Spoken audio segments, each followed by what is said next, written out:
The lie began, as I suppose most do, with a kernel of truth. A week-long design conference in Chicago, Innovate and Create 2025. Kira had been talking about it for months. It was the biggest event of the year for freelance graphic designers, a chance to network, to see the latest trends, to get inspired. It would be a game-changer, Jordy, she'd said over dinner one night, her eyes shining with an excitement I hadn't seen in a while.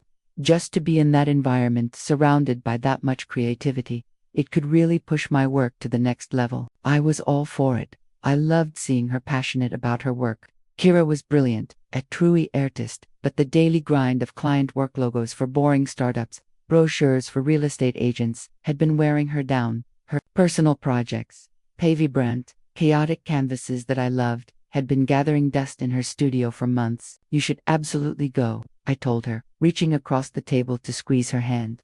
We'll make it work. And so we did. I'm an architect. My life is built on plans, on blueprints, on the predictable and reassuring logic of structure and support. I planned our finances to afford the ticket and the hotel. I rearranged my own work schedule to handle things at home while she was gone. I was the foundation, she was the art that decorated the walls. That's how it had always been with us, a perfect partnership. Or so I thought. The Sunday she was due to leave arrived, cloaked in a gray, drizzly morning. Her suitcase stood by the door like a patient black dog. It was packed with smart casual outfits for networking events, a sleek portfolio case, and a new sketchbook I had bought her. For all the brilliant ideas you're going to have, I'd said, tucking it inside. She had kissed me then, a long, sweet kiss that tasted of coffee and promises. I'm going to miss you like crazy, she whispered against my lips. Her arms were tight around my neck. It's only 5 days, I murmured back, stroking her hair. I think I'll survive. Are you sure you'll be okay? She asked, pulling back to look at me, her brow furrowed with concern.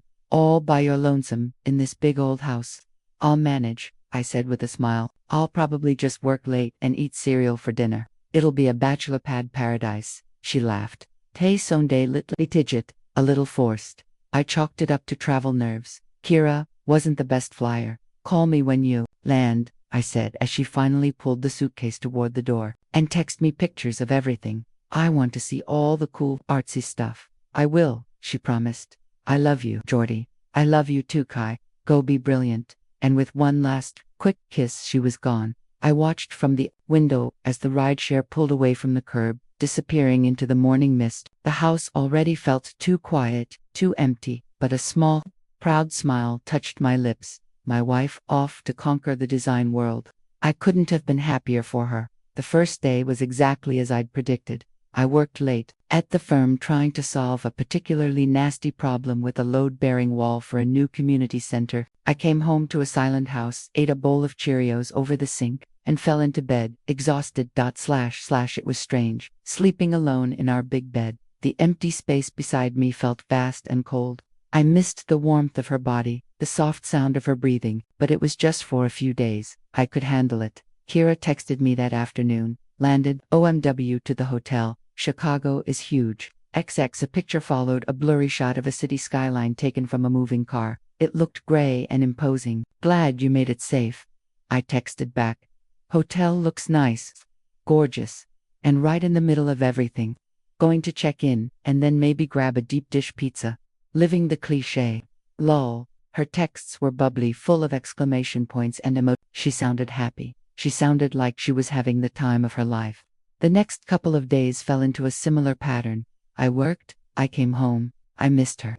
We exchanged texts throughout the day. She told me about the keynote speaker, a design guru she had admired for years. She sent a picture of her conference badge. She complained about the weak hotel coffee. It was all so normal, so perfectly, reassuringly normal. There was no reason to suspect anything. No reason at all. The first crack in the facade was tiny, so small I almost missed it. It was Wednesday evening, and I was cleaning up the kitchen. I had actually cooked myself a real meal, a small victory, and was feeling rather domestic. I picked up the mail from the counter where I'd tossed it a couple of days ago and started sorting through it. Bill's Junk Mile, a magazine. And then I saw it. A receipt from our local grocery store, the Green Grocer. It was dated Monday afternoon. I frowned. I hadn't been to the Green Grocer on Monday. I had worked late and then grabbed takeout on my way home. I looked closer at the items. a bottle of expensive Pinot Noir, a wedge of brie, a box of artisanal crackers, a small bouquet of freesias. This was Kira's signature treat myself. Shopping list. But Kira was in Chicago on Monday. She had texted me from her gorgeous hotel room. My mind immediately started searching for a logical explanation. Maybe the date on the receipt was wrong. Unlikely. Maybe I had forgotten going to the store. Even more unlikely, I have a memory for details, a blessing and a curse of my profession. Maybe Kira had gone on Sunday before she left and I'd just overlooked the receipt. That seemed plausible. She could have bought the wine and cheese to enjoy on her last night home. Yes, that had to be it. I crumpled the receipt and tossed it in the recycling bin, annoyed at my own momentary flicker of suspicion. I was just lonely. My mind was playing tricks on me. But the seed of doubt had been planted, and it was a stubborn little seed. The next day, it started to sprout. I was in a meeting at work, presenting blueprints to a new client. My phone buzzed in my pocket. I ignored it. It buzzed again and again. Finally, during a break, I checked it. 3 missed calls from a number I didn't recognize, and a voicemail. I stepped into the hallway and played the message. Hi, is this Jordan? This is Frank from Citywide Towing. Look, I'm really sorry to bother you, but your wife's car is, kind of in my way. It's been parked in the loading zone behind my shop for a couple of days now, and I gotta get a truck in there this afternoon. If you could have her come move it, I'd really appreciate it. The address is 14th and Elm. Thanks. I stared at my phone in disbelief. 14th and Elm. That was 2 blocks from our house. And Kira's car, her little blue convertible, was supposed to be safely tucked away in our garage. She had taken a rideshare to the airport, specifically so we wouldn't have to pay for airport parking. Her car has been parked there for a couple of days. I whispered to myself. My heart started to beat a little faster. I immediately called Kira. It went straight to voicemail. Hey, Kai, it's me. Got a weird call about your car. Apparently, it's parked over on 14th and Elm, and needs to be moved. I'm sure it's some kind of mistake, but can you call me back when you get this? Love you. I hung up, a knot of anxiety tightening in my stomach.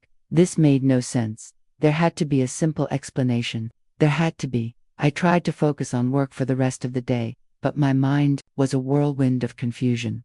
Why would her car be there? Did she lend it to someone without telling me? Did someone steal it from our garage? I checked the garage as soon as I got home. The car was gone. The empty space looked cavernous and accusatory. The knot in my stomach tightened into a cold, hard fist. I decided to walk over to 14th and Elm. I needed to see it for myself. The evening was cool and damp.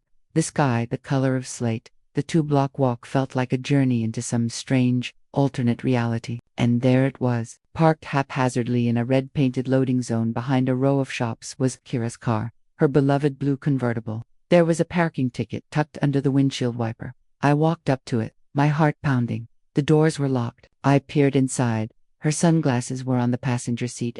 A half-empty bottle of water was in the cup holder. It was her car, no doubt about it. But why was it here? I looked around. It was a nondescript block. A laundromat, a small accounting office, a towing company, and a 3-story red brick apartment building that looked like it had seen better days. The Elmwood Arms, a faded sign read, "Nothing about this place," screamed Kira. She loved charming cafes and trendy boutiques.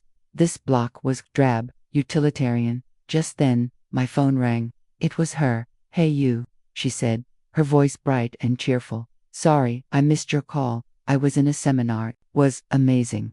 This woman who designed the new Nike campaign was speaking. So inspiring. "What's up? You sounded stressed in your message." She sounded so normal, so perfectly, plausibly in Chicago. "The car," I said, my voice tight. "Your car, Kira. It's not in the garage. It's parked on the street, 2 blocks from our house. I'm looking at it right now." There was a pause. For the first time, I heard a flicker of something other than cheerful confidence in her voice.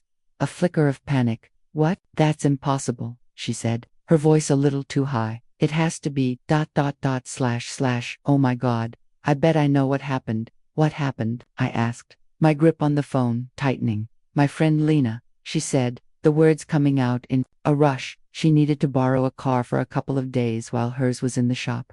I told her she could use mine. I completely forgot to tell you. I'm so sorry." She must have just parked it there after she was done with it. Good. I'm such an idiot. I'll call her right now and have her move it. It was a good lie. A plausible lie. Lena was a mutual friend. It made a certain kind of sense. But it didn't feel right. Why wouldn't she just park it back in our garage? I asked. The question sharp. The spare key is in the lockbox. Another pause. I don't know, Kira said, her voice laced with frustration. Now, Lena can be a little flaky. Look, I'll handle it, okay? Don't worry about it. How was your day? She was changing the subject. Deflecting, my mind was screaming. This is a lie. This is a lie. But what could I do? Accuse her. Call her a liar based on a misplaced car and a grocery receipt. I would sound insane. Paranoid. My day was fine, I said, my voice flat. Just call Lena and tell her to be more careful next time. I will, she promised. I'm so sorry for the stress. Jordy, hey, I have to run. The evening networking event is starting. I'll call you later tonight. I love you. Love you, too, I mumbled and hung up. I stood on the sidewalk, staring at the blue car and the brick apartment building, and a terrible, cold certainty began to settle in my bones. My wife was lying to me, and I had no idea why. I didn't sleep that night. I lay in our bed, staring at the ceiling, my mind racing. The Lena story. It was full of holes. Kira was meticulous about her car. She would never just let a friend borrow it and leave it parked illegally on the street. And why wouldn't Lena, our friend, just call me herself if there was a problem? Why the elaborate, third-party message from a towing company? It didn't add up. None of it did. The next morning, I did something I had never done before. Something that felt like a betrayal in itself. We shared our locations on our phones. It was Kira's idea, years ago, after I got a flat tire late at night and she couldn't find me, for emergencies only. We had promised it was a pact of trust, and I was about to break it. My hand trembled as I opened the Find My Friends app. I tapped on her icon.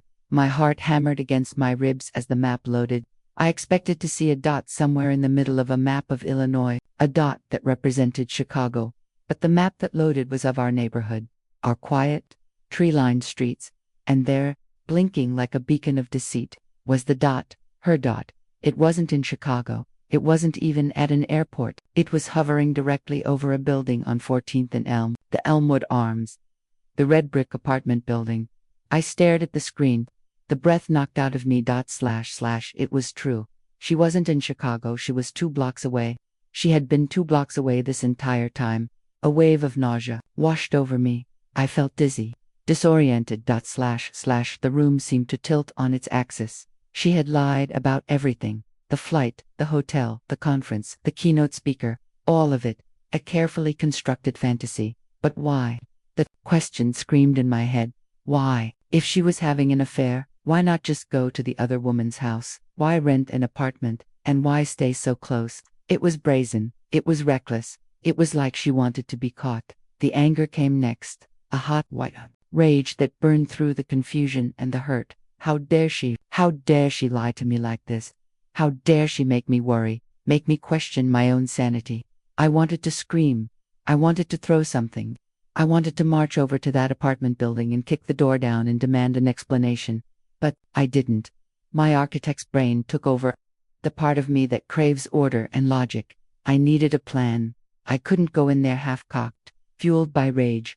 I needed information. I needed proof. I needed to understand the full scope of this betrayal before I confronted her. I took a deep, shuddering breath and forced myself to be calm. I was going to get to the bottom of this. I was going to uncover her secret life. I called in sick to work. There was no way I could focus on blueprints and building codes when my own foundation was crumbling. I spent the morning pacing my house like a caged animal, my mind a whirlwind of possibilities. An affair seemed like the most obvious answer, but with who? And why the elaborate charade? It felt like something more, something stranger.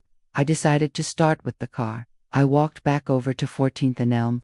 The blue convertible was still there, a monument to her lies. I had the spare key on my keychain. I unlocked the door and slid into the driver's seat. The air inside was stale. It smelled faintly of her perfume. A pang of grief shot through me, so sharp and unexpected it almost made me gasp. I pushed it down, replacing it with cold resolve. I opened the glove compartment. Insurance papers, the car's manual, a handful of old receipts. I sifted through them, my heart pounding, and then I found it, tucked into the back, behind everything else, a rental agreement, not for a car, for an apartment to be, the Elmwood Arms, 415 Elm Street. The agreement was in her name, Kira Garcia. The lease was for 1 week, starting this past Sunday, the day she flew to Chicago. I held the paper in my hands, the black and white text a stark, irrefutable confirmation of my worst fears. This wasn't a temporary stop. This wasn't a friend's place. This was hers. A secret apartment, a secret life, running parallel to our own. Just 2 blocks away, I felt a strange sense of detachment, as if I were an investigator, examining evidence from a crime scene. The crime being the complete and utter demolition of my marriage. I drove her car back to our house and parked it in the garage, closing the door behind it as if to hide the evidence. I needed to think. I needed a plan. I couldn't just confront her. Not yet. I needed to see it for myself. I needed to see what she was hiding an apartment to be. What was so important that she had to blow up our life for it. That evening, I put my plan into action.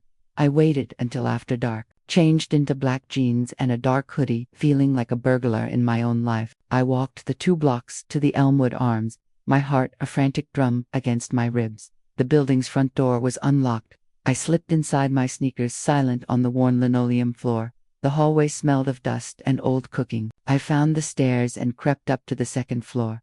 The hallway was dimly lit, the carpet a faded, floral pattern. Apartment to be was at the far end. I could see a sliver of light from under the door. I could hear the faint sound of music playing inside. It was a soft, melancholic indie song that I didn't recognize. I crept closer, my breath held tight in my chest. I put my ear to the door. I could hear her humming along to the music, a soft, contented sound. I could hear the scrape of a chair, the clink of a glass. She was in there, living her other life, and I was standing on the outside, a ghost haunting the periphery. The urge to knock, to scream, to demand answers was overwhelming, but I held back. Not yet. I backed away slowly and crept back down the stairs. I stood across the street, hidden in the shadows of a large oak tree, and I watched her window. The light was on. I could see her silhouette move past the window once or twice. A shadow play of betrayal. I stood there for over an hour, the cold night air seeping into my bones. What was she doing in there? Finally, I couldn't take it anymore. I pulled out my phone. I had to hear her voice. I had to hear her lie to me one more time. I dialed her number. It rang twice before she answered. Hey. You, she said, her voice warm and intimate. The music in the background had stopped. I was just thinking about you. The audacity of it stole my breath. Oh yeah, I said, my voice dangerously quiet. What were you thinking about? Just how much I miss you, she said softly. This conference is great and all, but it's not the same without you. I can't wait to be home. How's the networking event? I asked, my eyes fixed on the lit window of apartment to be. Is it crowded? Oh yeah, she said with a little laugh. It's packed. So loud in here. I can barely hear you. She was a phenomenal liar. So quick, so convincing. She was probably sitting on a second-hand sofa in a dingy apartment, but in her voice she painted a picture of a crowded, glamorous Chicago ballroom. Well, I won't keep you, I said, the words tasting like ash in my mouth. Have fun. I'll try, she said. I love you, Jordy. I know, I said, and hung up. I stood there in the darkness, the phone clutched in my hand, and I knew what I had to do. The time for observation was over. The time for confrontation had arrived. The next day was Friday, the day she was supposed to fly home. I spent the entire day in a state of suspended animation, a cold, coiled knot of dread and anticipation in my stomach. I didn't go to work. I just sat in my silent house, Whitedinge. I didn't know what my plan was, not really. I just knew that I couldn't let her walk back into this house, back into our life, with her suitcase full of lies. I couldn't let her pretend that she was coming home from Chicago. Around 4 in the afternoon, my phone buzzed. A text from her, just landed at O'Hare. So tired. Can't wait to see you. Grabbing a cab now, should be home in an hour or so, depending on traffic. XOXO. I stared at the message, a fresh wave of rage washing over me. She was going to keep up the lie until the very end. She was going to walk through that door and pretend she had just come from the airport. I didn't reply. I just stood up, my movements stiff. I walked out of my house and down the street. The afternoon sun was bright, making the world look sharp and unforgiving. I walked the 2 blocks to the Elmwood Arms, my heart a slow, heavy drum. I walked up the stairs to the 2nd floor, to apartment to be. I had the key. I had taken it from her car. It was on my keychain now, a small, cold piece of metal that felt like it weighed 1,000 pounds. I stood in front of the door for a long moment, my hand trembling as I raised it to the lock. This was it, the point of no return, the moment the truth, whatever it was, would finally come out. I slid the key into the lock. It turned with a soft, sickening click. I pushed the door open and stepped inside. The apartment was small, just a single room with a tiny kitchenette and a bathroom off to the side. The furniture was sparse and cheap, a lumpy-looking sofa, a wobbly coffee table, a mattress on the floor in the corner. But that wasn't what I saw. What I saw was the art. Canvases were everywhere, leaning against the walls, stacked in corners, spread out on the floor. They were vibrant, chaotic, and full of a raw, desperate energy. They were beautiful. They were the kind of paintings Kira hadn't made in years. And there she was, in the middle of it all. She was sitting on a stool in front of a large easel, a paintbrush in her hand. She was wearing old, paint-splattered jeans and a t-shirt. Her hair was a mess. There was a smear of blue paint on her cheek. She was so engrossed in her work that she didn't hear me come in. She was humming softly to herself, the same sad indie song I had heard through the door. She looked happy, more at peace than I had seen her in a very long time. She dabbed her brush on the canvas, a streak of brilliant yellow, and then she must have sensed me. She froze. Her hand hovered in midair. Slowly, she turned her head. Her eyes met mine. The color drained from her face. The paintbrush slipped from her fingers and clattered to the floor. The look in her eyes was one of pure, unadulterated horror, the kind of look a wild animal gives you when you stumble upon its secret lair. She was caught, and we both knew, in that silent, terrible moment, that nothing would ever be the same again. "Geordie Lee," she whispered, her voice a strangled gasp.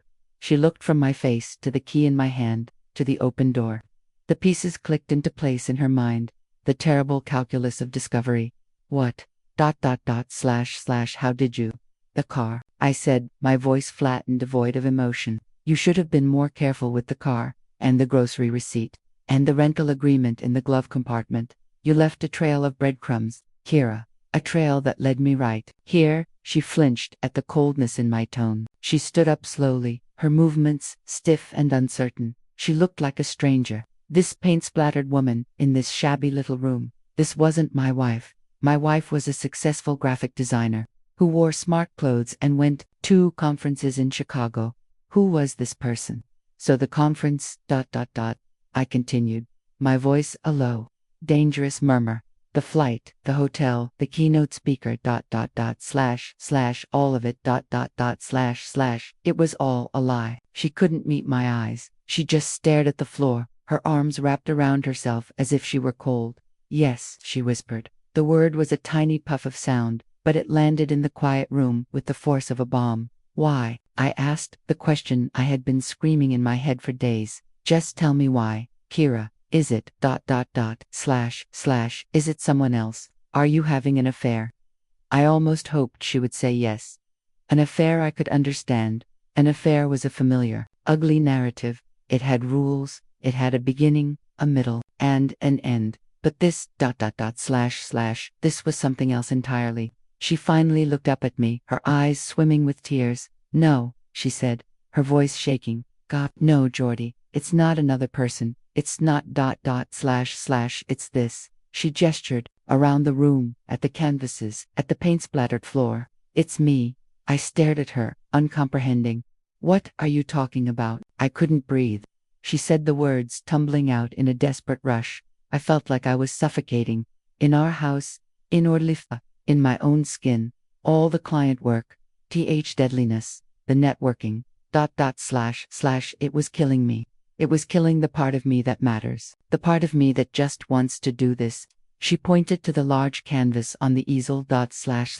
It was a self-portrait, but a version of her I had never seen, wild and fierce, and free. "I needed a break," she continued, her voice cracking. I needed to escape, but how could I tell you that? How could I say, Jordy, I need a vacation from our perfect life? How could I say, I need to get away from you? It would have destroyed you. So I lied. I created this / this other place. A place where I could just be me. The me I was before all the / the responsibility. Before I became a wife, a homeowner, a successful professional. I just wanted to be a painter in a room again. Just for a week. I listened to her explanation, my mind struggling to process it. She wasn't cheating on me. She was cheating on our life. She had run away from home. But she had only gone 2 blocks. The betrayal was so strange, so specific. It didn't fit into any category I understood. The anger was still there, a hot coil in my gut, but now it was mixed with a profound, disorienting confusion. So you lied, I said, numb lie / you constructed this / this insane, elaborate lie / and you let me worry, you let me think I was going crazy / all so you could have a secret art camp. The words sounded absurd when I said them out loud, but that's what it was. She winced at the word insane. I know, she whispered. I know, it was wrong. I was going to tell you. When I got back from Chicago, I was going to sit you down and tell you everything. I just / I needed to do it first, to prove to myself that I still could. Prove what? I asked, my voice rising. That you could lie to me, that you could deceive me with a straight face for a week. Congratulations, Kira, you proved it. You're a fantastic liar. You deserve an award. Maybe they give them out at Innovate and Create 2025. The sarcasm was sharp, cruel. I wanted to hurt her. I wanted her to feel a fraction of the pain and confusion that was tearing me apart. That's not fair, she said, her own voice rising to meet mine. You don't know what it's been like for me. You have your work, your plans, your structures. It all makes sense to you. But I've been disappearing, Jordy, fading away into a person I don't even recognize. I did this for me. Was that so wrong? Yes, I shouted, taking a step closer. Yes, it was wrong. It was selfish, and cowardly, and cruel. We are partners. We are supposed to be a team. You don't just run away and build a secret life when things get hard. You talk to me. You let me in. You let me help. I didn't want your help, she yelled back, tears streaming down her face. I didn't want you to fix it. I didn't want you to make a plan and a budget for my creative fulfillment. I just wanted to be alone. I just wanted to be messy and unproductive and not have to answer to anyone. Can't you understand that? No, I yelled. No, I can't. I can't understand why you would throw away everything we have, our trust, our love, for a week of playing starving artist in a crappy apartment. It's insane. The word hung in the air between us again. Insane. Her face crumpled. The fight went out of her, replaced by a look of utter devastation. She sank onto the lumpy sofa, hair head, in hair, hens, her shoulders shaking. With sobs, I'm sorry, she cried into her hands. I'm so sorry. I've ruined everything. I stood there, my chest heaving, the adrenaline draining away, leaving me feeling hollow and exhausted. The anger was gone, replaced by a vast, aching emptiness. I looked around the room, at the vibrant, beautiful paintings that were the evidence of her betrayal. This was what she wanted. This was who she was. And I had been so busy planning our life that I hadn't even noticed she was disappearing from it. Was she right? Had I tried to fix her? Had I treated her passion like a project to be managed? The thought was a cold stone in my stomach. I didn't know. I didn't know anything anymore. The only thing I knew for sure was that the woman sobbing on the sofa was a stranger to me, and the life we had built together felt like a lie. Not just her lie, but maybe, just maybe, mine too. I can't do this right now, I said, my voice a hoarse whisper. I backed out of the room, pulling the door closed behind me. I left the key on the outside of the lock. I walked down the stairs and out of the building, into the blindingly bright afternoon. I walked the 2 blocks home, but it didn't feel like home anymore.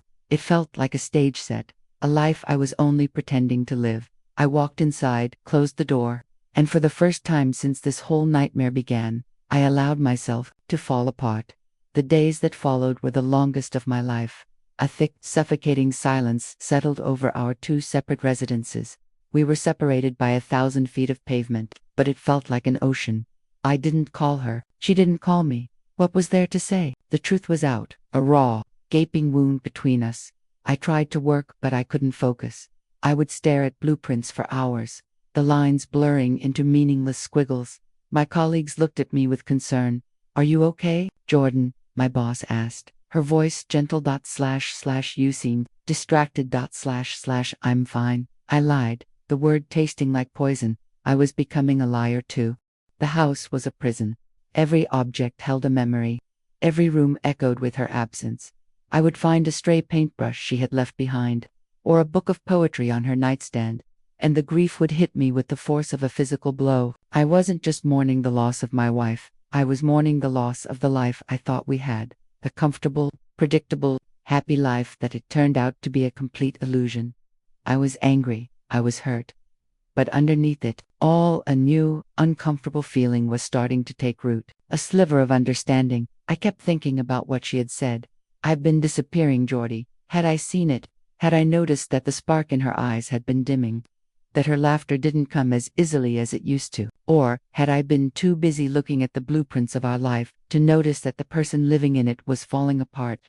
The questions haunted me. I replayed the last year in my head, searching for clues I had missed. The excuses to skip parties, the new interest in spending weekends alone, the way she would get quiet and withdrawn. After a long day of client calls, I had chalked it all up to stress, to fatigue. I had told her to take a vacation, to try yoga, to see a therapist. I had tried to fix it, just like she said. I had treated her soul like a leaky faucet. A week after the confrontation, I found a large manila envelope on my doorstep. There was no note. Inside was the key to the apartment and a single canvas. It was the wild, fierce self-portrait from her easel. But she had added something. In the corner, almost hidden in the chaotic brushstrokes, was a small, meticulously rendered architectural drawing of our house. It was perfect, every line precise, every angle correct, and it was surrounded by flames. I stared at the painting for a long time, my heart aching. I finally understood. This was how she saw us. Her wild and chaotic, me, structured and ordered, and our life together, a beautiful house on fire. It was the most honest thing she had said to me. It was a confession, an apology, and an accusation, all at once. And it broke my heart all over again. That night I did something I hadn't done in years. I pulled out my old sketchbooks from college, the ones from before I became an architect, the ones filled with impossible buildings, with fantastical, gravity-defying structures that had no purpose other than to be beautiful.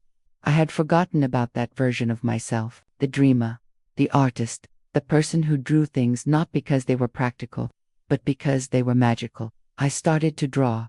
I didn't have a plan. I just let my hand move across the page, and I realized that somewhere along the way, I had disappeared too. I had become so focused on building a life that I had forgotten to live in it.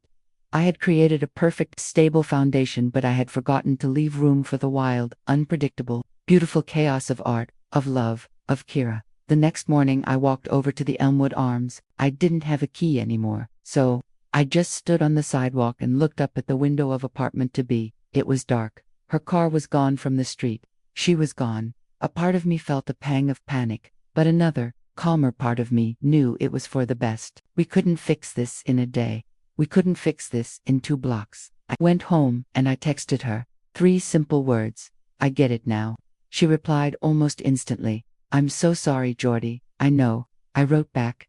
"Me too." It wasn't a solution. It wasn't forgiveness. But it was a start. It was a tiny crack of light in the darkness. We started talking. Slowly, tentatively, first through texts, then through long, difficult phone calls. We didn't talk about getting back together. We just talked about art, about architecture, about the people we used to be, and the people we had become. We talked about the house on fire. She had rented a small studio space across town. She was painting every day. She was broke and scared, but she was happy. I was still living in our house, but it was different now. I had set up a drafting table in the living room. I was sketching my impossible buildings again. I was making space for the chaos. A few weeks later, she asked me to come see her new studio. I said yes. It was a bright, airy loft with huge windows. It was filled with her vibrant, messy, beautiful work. It felt like her. "This is amazing, Kai," I said, and I meant it. "It's a start," she said with a small, shy smile. We stood there in the middle of her new beginning, the air thick with unspoken words. The hurt was still there, the trust was still broken, but for the first time I felt a flicker of hope. Maybe the house didn't have to burn down. Maybe we could rebuild it. Something different, something stronger, something with a solid foundation, but with enough room for 2 studios. Something that wasn't perfect, but maybe, just maybe, it could be real. So, I said, taking a deep breath, tell me about your new work.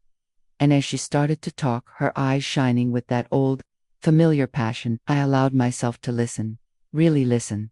For the first time in a long time. Her studio was a world away from the sterile perfection of the one I had designed for her in our house. That one had been all clean lines, hidden storage, and carefully calibrated light. It was an architect's idea of a studio. This place was a painter's.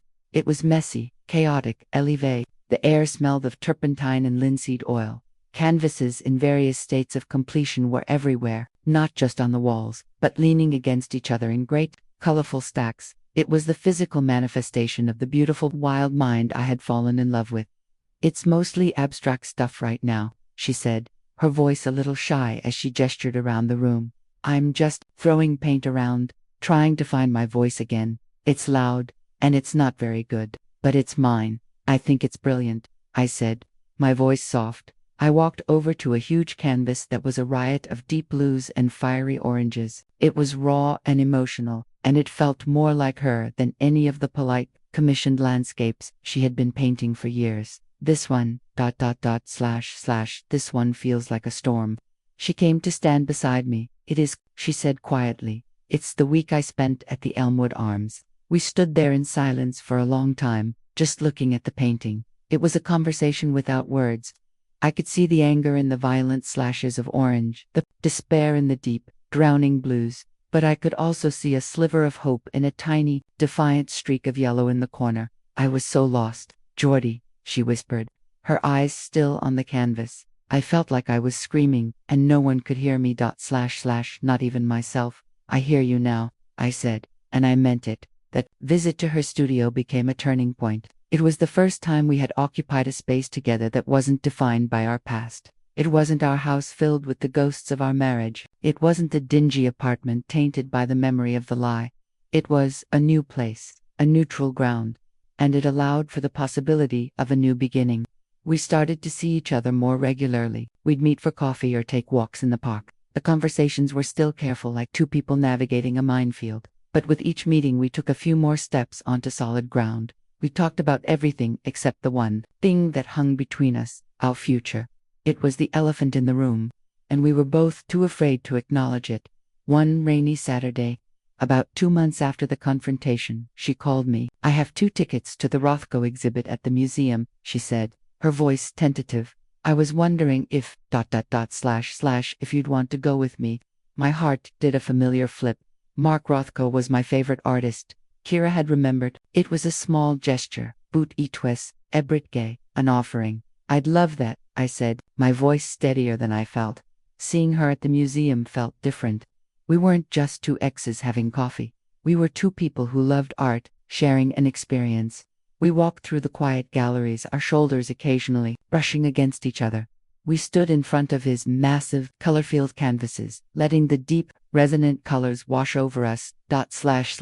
He said, a painting is not a picture of an experience, I murmured, staring into a vast canvas of deep maroon and black. It is the experience. I get that, Kira said softly. I looked at her. Her face was illuminated by the soft gallery light, and her eyes were full of a deep, quiet understanding. In that moment, she wasn't the woman who had betrayed me. She was just Kira, the artist, the woman I loved. After the museum, we were both reluctant to let the day end. Do you want to get some dinner? I asked, the words coming out before I had a chance to second-guess them. Yeah, she said, a small, hopeful smile on her face. I'd like that a lot. We went to a small Italian restaurant around the corner, a place we had never been to before. We were creating new memories, writing over the old, painful ones, over a bottle of wine. The conversation finally turned to the elephant. What are we doing, Geordie? Kira asked, her voice barely a whisper. She traced the rim of her wineglass with her finger, her eyes not meeting mine. I don't know, I answered honestly. I'm just taking it one day at a time. I miss you, she said. The words, so quiet I almost didn't hear them. I miss our house. I miss waking up next to you. I miss us. The words were a punch to the gut. A part of me, the lonely, grieving part, wanted to say, I miss you too, and fall back into the familiar comfort of our life together. But the other part, the wounded, cautious part, went ahead simply. I miss the life we had, I said carefully, but that life wasn't real, was it? At least not for you. Her face fell. It was real, she insisted. My love for you was real. I was just drowning and I didn't know how to ask for help without pulling you under with me. So you built a secret lifeboat instead, I said, the old bitterness creeping into my voice. I couldn't help it. The wound was still there. I know, she said, her voice thick with regret. It was the most selfish, cowardly thing I have ever done, and I will spend the rest of my life trying to make it up to you, if you'll let me. She finally looked at me, her eyes pleading. I want to come home, Geordie, she whispered, but I don't want to come back to the house on fire. I want to help you rebuild it, if you'll have me. I stared at her, my heart at war with my head. My head was screaming at me to run, to protect myself, to never let her close enough to hurt me again. But my heart, my heart was telling me that the woman sitting across from me was my home, and our home was worth fighting for. I don't know if I can trust you again, Kira, I said, the words raw and honest. I don't know if I can ever look at you and not see the lie. I know, she said, her own eyes filling with tears, but I'm asking you to try. That dinner was the beginning of the long, slow process of rebuilding. We didn't rush back into our old life. Kira kept her studio. I kept my drafting table in the living room. We started going to therapy. Together, it was brutal. We dredged up years of unspoken resentments, of miscommunications, of tiny paper-cut betrayals that had led to the gaping wound of her affair with her own art. We learned to fight fair. We learned to listen. We learned to speak the truth, even when it was ugly. She moved back into the house 3 months later. It wasn't a grand, romantic reunion. It was quiet and awkward and terrifying. She moved into the guest room.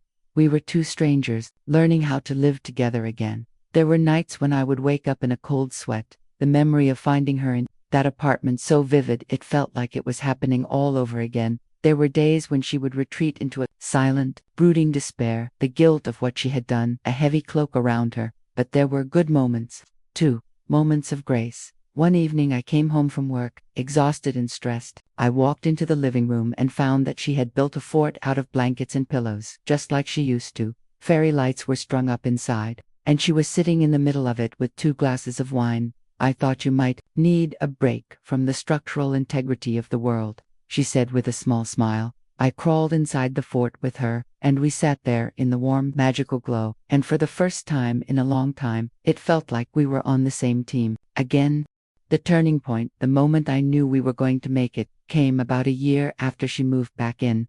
It was a Saturday afternoon. I was in my home office, staring at a set of blueprints for a new client. The design was safe and boring, and technically perfect, and I hated it. I felt a familiar wave of frustration, of being trapped in a box of my own making. Kira walked in, a cup of tea in her hand. She looked at the blueprints over my shoulder. That doesn't look like you, she said softly. What do you mean? I asked, my voice defensive. It's a solid design. It meets all the client's needs. It's a box, she said simply. A very well-made box. But the Jordan I know, She designs buildings that soar. She pointed to the corner of my office, where I had pinned up the sketches of my impossible, fantastical buildings, the ones I had started drawing again after she left. That's you, she said. That's your voice. Why are you hiding it? Her words were a gentle arrow to the heart of my own secret fear. The fear of failure, the fear of being too much, the fear of my own wild, chaotic creativity. The clients won't go for it, I mumbled. It's not practical. Make them go for it, she said, her voice full of a fierce, unwavering belief in me. Show them what's possible. Don't disappear. Geordie, don't you dare disappear. She was using my own words against me, and she was right. I had been so focused on her disappearance that I hadn't realized I was doing the same thing. I was hiding in my own life. That night I stayed up late, I threw out the boring, practical blueprints. And I started to draw. I designed a community center that wasn't a box. Boot, a beard and fligot. It was bold and risky. And probably impossible to build. But it was honest. It was me. The next morning I showed the sketches to Kira. She looked at them for a long time, her eyes tracing the impossible, soaring lines. "There you are," she whispered, a slow, beautiful smile spreading across her face. "I've missed you." And in that moment, the trust wasn't completely rebuilt, the scars were still there. But the foundation was stronger than it had ever been, because this time, it wasn't just built on love, it was built on truth. We rebuilt our house, not the physical one, but the metaphorical one, the one that had been on fire. We rebuilt it with 2 studios instead of 1. We rebuilt it with walls that could breathe, and windows that let in the messy, unpredictable light. It wasn't a perfect house. There were still cracks in the foundation. There were still scorch marks on the walls, but it was our house, and it was strong enough to withstand any storm, because we were finally building it together. That moment in my office, with the sketches of the soaring, impossible building between us, felt like the first true exhale I'd taken in a year. It was a shift in the tectonic plates of our relationship. Kira wasn't just the one who had broken our world anymore. She was the one holding up a mirror to my own self-deception. She was the one who remembered the dreamer I had buried under blueprints and building codes. The client meeting was on Monday. I spent the entire weekend in a creative frenzy, working with a feverish intensity I hadn't felt since my university thesis. I barely slept, I barely ate, I just built a scale model out of foam core and balsa wood. My hands remembering the joy of making something not just for a client, but for the sheer love of the form itself. Kira was a quiet, steady presence throughout. She didn't offer suggestions or critiques. She just kept my coffee mug full, brought me sandwiches I forgot to eat, and at one point, simply sat on the floor of my office, sketching in her own book while I worked. Her presence wasn't a distraction. It was a silent, solid support beam. It was partnership. On Monday morning, I stood before the board of the community center, my heart hammering against my ribs. My boss, a pragmatic man named Arthur who appreciated my efficiency and clean lines, had looked at my new design with wide, slightly terrified eyes. "Jordan, it's a statement," he'd said, which was his polite way of saying it's unbuildable, and the client will hate it. They're a nonprofit, they have a tight budget, they asked for a functional box. This is poetry. "Maybe they need some poetry," I'd replied, my voice more confident than I felt. He had agreed to let me present it, but he brought the safe design as a backup. He didn't believe in me. After years of providing him with reliable, boring boxes, I couldn't blame him. I put the model of the bird and flight design on the conference table. The board members, a collection of well-meaning local philanthropists and city officials, stared at it. I could read the skepticism on their faces. "I know this isn't what you asked for," I began, my voice shaking slightly, and then I took a deep breath. And I didn't talk about square footage or material costs. I talked about hope. I talked about creating a space that would lift the spirits of the people who used it. I talked about how a building could be more than just shelter. It could be an inspiration. I talked about how the children who would come here for after-school programs deserved to learn and play in a space that told them they, too, could soar. I spoke from the heart, from the part of me that Kira had reawakened. When I finished, the room was silent. I braced myself for the polite dismissal, the gentle thank you. But let's see the other option. Then, a woman at the end of the table, the chairwoman of the board, a formidable lady named Mrs. Gable, cleared her throat. "Ms. O'Connell," she said, her voice crisp. "It's magnificent. It's exactly what this community needs. It's a building with a soul." A wave of relief so profound it almost buckled my knees washed over me. They got it. They actually got it. The meeting ended in a blur of excited chatter about fundraising and feasibility studies. Arthur shook my hand, a look of genuine, baffled respect in his eyes. "I'll be damned, Jordan," he said. "You pulled it off." As I walked out of the building and into the bright sunlight, I felt 10 feet tall. I hadn't just sold a design, I had reclaimed a part of myself. That night, Kira and I celebrated. We didn't go out. We ordered pizza and opened a bottle of champagne and sat on the floor of the living room, surrounded by my discarded sketches. "Two buildings with souls," Kira said, raising her glass. "And to the women who designed them, I couldn't have done it without you," I said, my voice thick with emotion. You reminded me who I was. You did the same for me, she replied softly. And in that moment, lying on the floor with cheap pizza and expensive champagne, I felt a flicker of the old, easy intimacy return. We weren't healed, we weren't fixed, but we were moving forward, together. The next few months were a slow, deliberate reconstruction. We continued with therapy, both individually and together. Our joint sessions were often brutal. Our therapist, a calm, insightful woman named Dr. Anya Sharma, did not let us off the hook. She made us dissect the anatomy of our marriage, the years of unspoken resentments and quiet assumptions that had created the perfect environment for a crisis. I was forced to confront my own control issues, my need for order, the way I'd unconsciously tried to fit Kira's wild creativity into a neat, manageable box. I had loved her art, but I had been afraid of her chaos. Kira, in turn, was forced to confront her deep-seated fear of conflict and her pattern of avoidance. The lie about Chicago wasn't an isolated incident, but the culmination of a lifetime of running away from difficult conversations. She had run away from telling her parents she wanted to go to art school instead of law school. She had run away from a toxic job instead of confronting her boss, and she had run away from telling me she was drowning in our life. She had to learn that true intimacy wasn't about keeping the peace. It was about having the courage to weather the storm. Her own work began to change.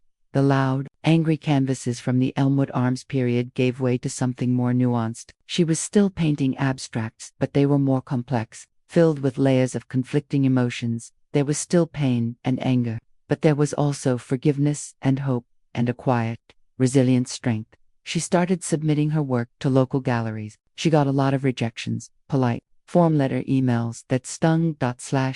Each one felt like a confirmation of her deepest fear, that she wasn't good enough, that she had blown up her life for nothing. Maybe I should just go back to doing client work, she said one evening. After a particularly harsh rejection, she was sitting at the kitchen island, staring at her laptop screen, her shoulders slumped in defeat. It was easier. I was good at it. Easier isn't the same as better, I said, coming to stand behind her. I put my hands on her shoulders, gently massaging the tense muscles. Your new work is honest, Kai. It's powerful. It makes people feel things. That's what real art does. It's not supposed to be easy. She leaned her head back against me and sighed. I'm just so tired of fighting for it. I know, I said, but you're not fighting alone anymore. Re-entering our social life was another minefield. Our friends had been divided by our separation. My friends had been fiercely protective of me. Their anger at Kira, a palpable thing. Her friends had tried to be supportive of her, while privately admitting that what she did was indefensible. Now that we were back together, no one knew how to act. The first time we went to a dinner party at our friends, Mark and Sarah's house, the tension was so thick, you could cut it with a knife. The conversation was stilted, full of awkward pauses. Everyone was watching us, trying to gauge the temperature of our reconciliation. Kira was quiet, which had grown clearly uncomfortable under the unspoken scrutiny. I found myself becoming fiercely protective of her, steering the conversation to safe topics, shooting warning glances at anyone who seemed to be veering into dangerous territory. Later that night, as we were driving home, Kira was silent. That was awful, she finally said, staring out the window. I felt like a bug under a microscope. It will get better, I said, reaching for her hand. It will just take time. What if it doesn't? She asked, her voice small. What if they never forgive me? What if you never really forgive me? The question hung in the air between us. It was the question that haunted both of us. The fear that the damage was permanent, that the scar would never fade. I have forgiven you, I said softly. And I am forgiving you. Every day. It's a process. And as for them, they'll come around, the ones who matter, anyway.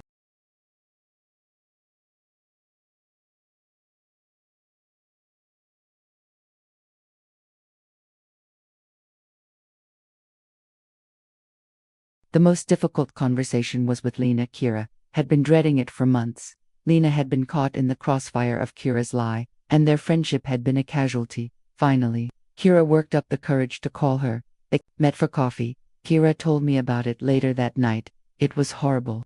Jordy, she said, curling up on the sofa, her face pale. I apologized, and I tried to explain, but I could see the hurt in her eyes. I used our friendship to cover my tracks. There's no excuse for that. What did she say? I asked. She said she needed time, Kira replied, her voice cracking. She said she was happy we were working things out, but that she didn't know if she could ever trust me in the same way again. Kira started to cry, quiet, heartbroken, sobs. I went and sat beside her, pulling her into my arms.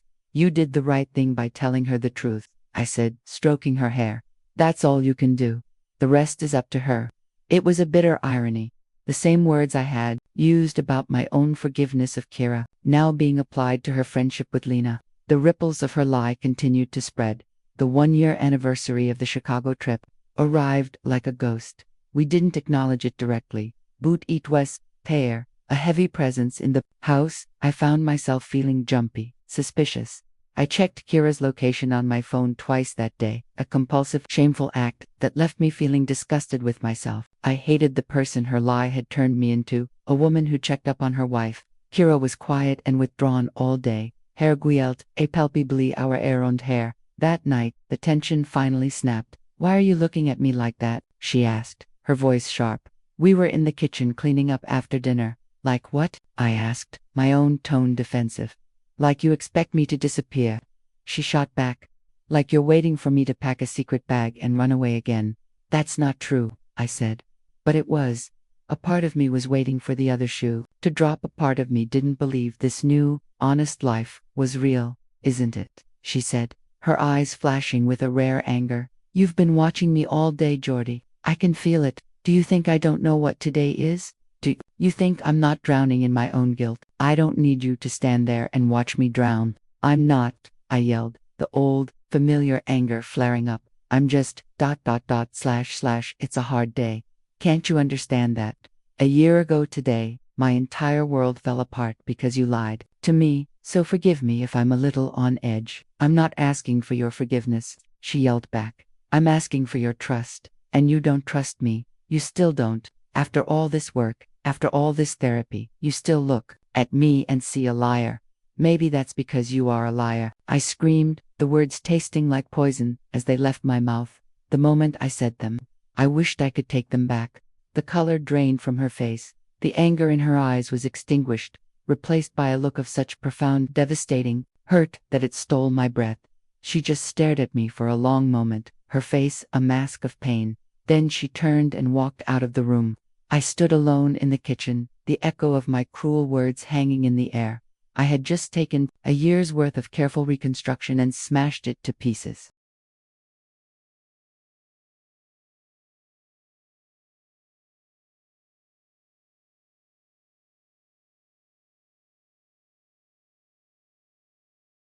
The most difficult conversation was with Lena. Kira had been dreading it for months. Lena had been caught in the crossfire of Kira's lie, and their friendship had been a casualty. Finally, Kira worked up the courage to call her. They met for coffee. Kira told me about it later that night. It was horrible.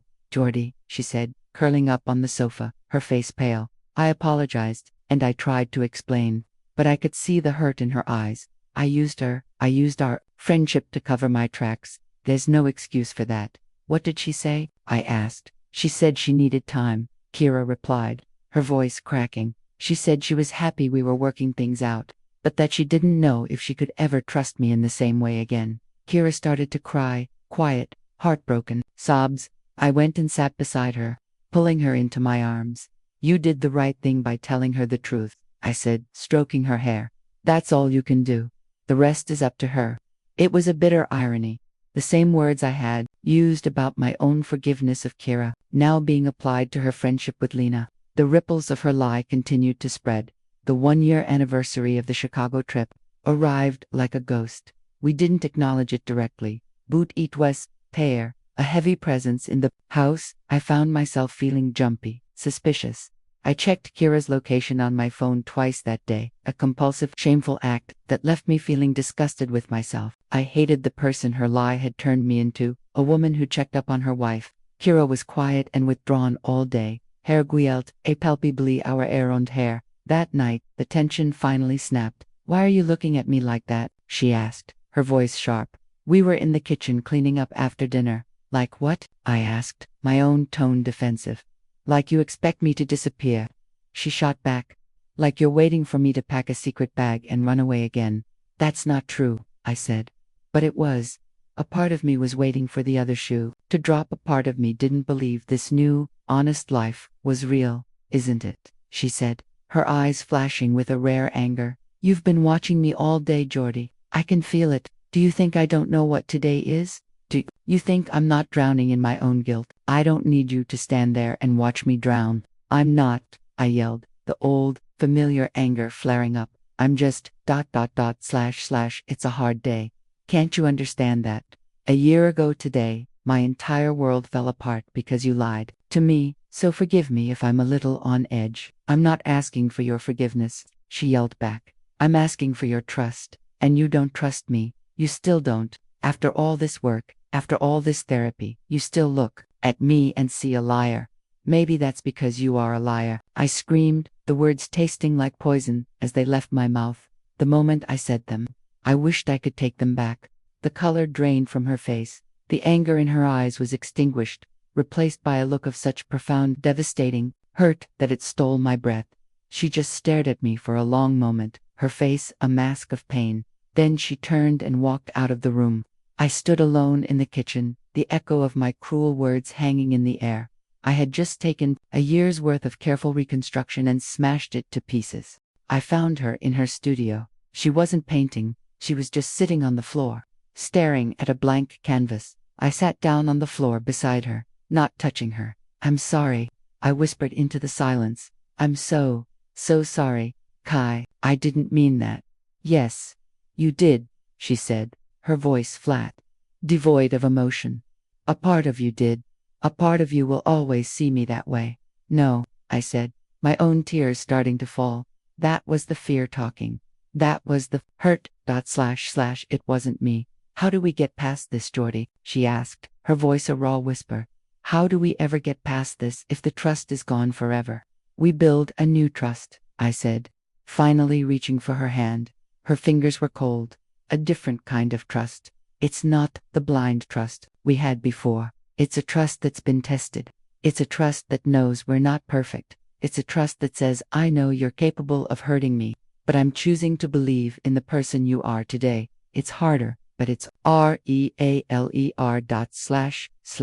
She looked at me then, her eyes searching mine.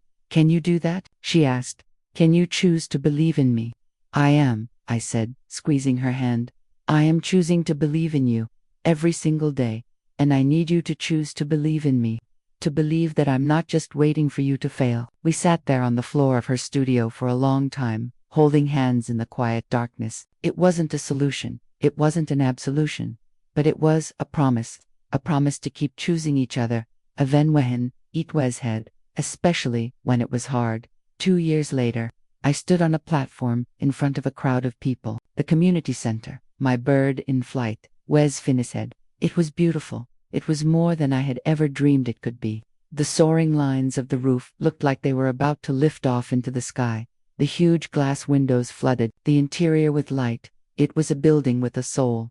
My soul. I gave a speech. I thanked the board, the donors, my team at the firm, and then I looked out into the crowd and found Kira's face. She was standing in the front row, her eyes shining with tears of pride. .. And finally, I said, my voice thick with emotion, I need to thank my wife, Kira. She is the most brilliant artist I know, and she taught me that the most important structures we can ever build are not made of steel and glass. They are made of truth and forgiveness, and a whole lot of love. This building is for her. After the ceremony, we walked through the new building together. Hand in they mine. Hella, there was a huge, empty wall. I have a commission for you, I said, stopping in front of it. If you're interested. She looked at me, her eyes wide. A commission. I want you to paint a mural for this wall, I said. Something big and bold and full of life. Something that tells the story of this community. Something that tells your story. She stared at me, speechless. Are you serious? She finally whispered. .. Completely. I said, the world needs to see your voice. Kai, I see it. It's time everyone else did too. A few months later, Kira had her first solo gallery show. It was a huge success. Her raw, emotional paintings resonated with people. She sold almost every piece on opening night. Lena was there. She and Kira had carefully rebuilt their friendship. It was different now, more cautious. But it was real. At the end of the night, after everyone had gone home, Kira and I stood alone in the quiet gallery. I can't believe it, she said, looking around at the red-soled dots next to her paintings. You believed in me, she said, turning to face me. Even when I didn't believe in myself, always, I said, pulling her into my arms. Our life wasn't perfect. The scars were still there. Sometimes a careless word or a missed phone call would send a flicker of the old fear through me. Sometimes Kira would retreat into a quiet guilt that I couldn't reach, but the foundation we had rebuilt was strong. It was forged in the fire of betrayal and tempered with the hard work of forgiveness. It was a structure designed to withstand the storms. One evening we were sitting on the deck of our house, watching the sunset. The house that was no longer on fire. It was just a home. Our home. Kira was sketching in her notebook, and I was reading a book of poetry. It was a quiet, comfortable silence. The kind of silence that only comes with a deep, abiding peace. I love you, Geordie, she said softly, not looking up from her sketchbook. I know, I replied, smiling. I love you too. And this time, I knew it was the truth. The whole, complicated, messy, beautiful truth.